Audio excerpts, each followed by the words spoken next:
syariat bagi yang sudah di masjid.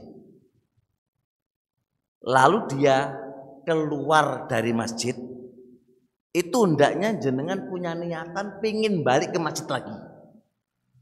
Harus ada niatan pingin balik ke masjid. Jenengan ini lihat Pak, keutamaan luar biasa. Contoh, jenengan iki sholat duhur ke masjid nih, sholat duhur ke masjid. Terus jenengan harus pulang kan Pak, harus pulang. Imam makan, imam kerja, imam yang lain. Jenengan harus terbesit, harus diniatkan. Aku saja nih pingin balik mana ke masjid. Niatkan Pak, niatkan bahwasanya aku pingin kembali ke masjid lagi. Kalau nggak Anda niatkan kayak gini ini, waduh, jenengan gak oleh pahala besar. Jadi itulah makna wa qalbuhu mu'allaqun bil masajid. Hatinya itu bergantung di masjid. Itu maksudnya ngoten. Jadi jenengan dari masjid, terus hati jenengan aku pengen masjid. Bahwa aku baru masjid mana? Baru masjid mana? Nah, niku jenenge hati niku rindu teng masjid iku. Jadi jenengan tidak posisi di masjid, tapi hati jenengan iku rindu teng masjid. Niku oleh keutamaan. Sebagaimana dalam hadis Muslim, sahabat Abu Hurairah, ada 7 golongan. Sabatun yudhilluhumullah. Allah beri naungan kepada mereka di suatu hari yang tidak ada naungan kecuali naungannya Allah. Besok Pak, di hari kiamat itu luar biasa. Tudnas samsu, matahari itu didekatkan ke atas kepala-kepala kita. Dekatnya ini Pak, dekatnya ini ada beberapa riwayat. Pokoknya matahari yang sekarang di atas saja itu panas banget ini kan, didekatkan ke kepala kita, dekat banget ke kepala kita. Nah kalau matahari itu dekat di kepala kita, apa yang terjadi? Keringat itu bercucuran sampai ada yang membanjiri tenggorokannya, sampai ada yang tenggelam, sampai ada yang membanjiri sampai perutnya, sampai betisnya. Itu sesuai dengan amalan mereka, amalan mereka.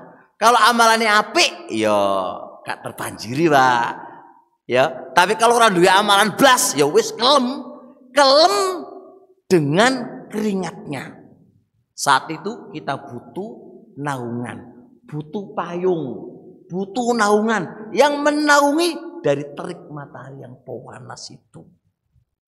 Nah, ada 7 kelompok yang dapat naungan bahasa dewan oleh payung yang tembus, yang bisa menahan matahari yang panas itu.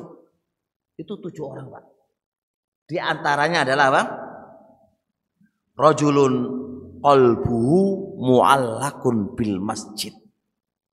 Kelompok yang hatinya itu bergantung di masjid. Nah, apa makna bergantung ini? Ini kadang-kadang penceramah juga bingung memahami makna bergantung. Apa maksud daripada kelompok yang hatinya itu bergantung di masjid? Bergantung maksudnya piye kan? Di beberapa riwayat hadis begini. Min hubbiha idza kharaja minhu hatta yauda ilai. Maksudnya dia itu seneng pol di masjid. Maksudnya hatinya itu bergantung di masjid. Maksudnya adalah dia itu seneng banget di masjid. Pengen tinggal di masjid, rindu dengan masjid, sehingga kalau dia pergi dari masjid itu rindu banget kembali ke masjid. Itu maksudnya hati itu bergantung di masjid. Paham gak? Kita beribun Pak, seneng neng mall atau masjid? Hah? Bener dong, nggak seneng neng mall. Nah, kalau jenengan seneng neng mall, berarti gak dapat keutamaan ini. Ayo, seneng mana? Di tempat pariwisata apa di masjid? Nah, kalau di masjid ya wis. Dan ini anjuran untuk para bapak-bapak yang umurnya sudah tua. Lebih dianjurkan Pak, lebih dianjurkan.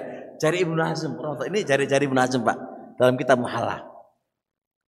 Yusannu istihbaban, jadi ini disunahkan bagi para bapak-bapak yang umurnya itu sudah di atas 40 tahun. Itu umure 40 tahun wis tuwa lho, aja kok enom wae. Ojo enom wae piye. 40 ke bawah iku wis enom. 40 ke atas wis tuwa. Aja kok ojo enom wae njaluk rabi maneh wae. Wis tuwa. Nah, jelas ini. Apa katanya? Liman lahu, bagi seseorang yang sudah cukup duite. Jadi bagi orang yang cukup duite, hendaknya tinggal di masjid, orang sing nang omah. Maka anjuran untuk para bapak-bapak itu, sing wis dikai mangan karo anake, wis dicukupi karo, wis ora sing tinggal di rumah, Pak, di masjid wae. Iku pahalane besar. Lho, pangate menuju Allah, pangate mati lho, seneng omah wae. Repot di masjid. Oh, mulai mangan. Nang masjid maneh mulai mangan masjid mangan ngono wae. Iku enake pol, Pak. Itu nanti dapat keutamaan ini ya. Jenengan suweneng nang masjid. Gitu loh. Suweneng di masjid. Paham nggih? Nah. Karena apa? Kata Rasul alaihi salatu wasalam, man jalasa fil masjidi yang tadhirus salata fa huwa fis salati. Sapa wonge, siapa orangnya yang duduk di masjid menunggu sholat, itu dihukumi sholat. Pahalai podo karo sholat. Jadi jenengan duduk bar maghrib nunggu isya, niku dihukumi sholat. Podo karo pahalai wong sholat. Wenato. Tapi syaratnya nunggu sholat. Ora syaratnya turu di masjid, ora lho ya. Syaratnya nunggu sholat. Jenengan bar subuh nih nang masjid wae nunggu sampai zuhur. Niate nunggu salat. Ora niate turu ora, daripada nang omah golek tempat tidur nang masjid wae. Lah keliru niate, Pak. Niate diatur. Niate nunggu salat nggih. Niate nunggu salat. Jangan lupa, niatnya nunggu salat. Maka dia dihukumi koyok wong salat. Maksudnya pahalai koyok wong sholat. Enak mboten?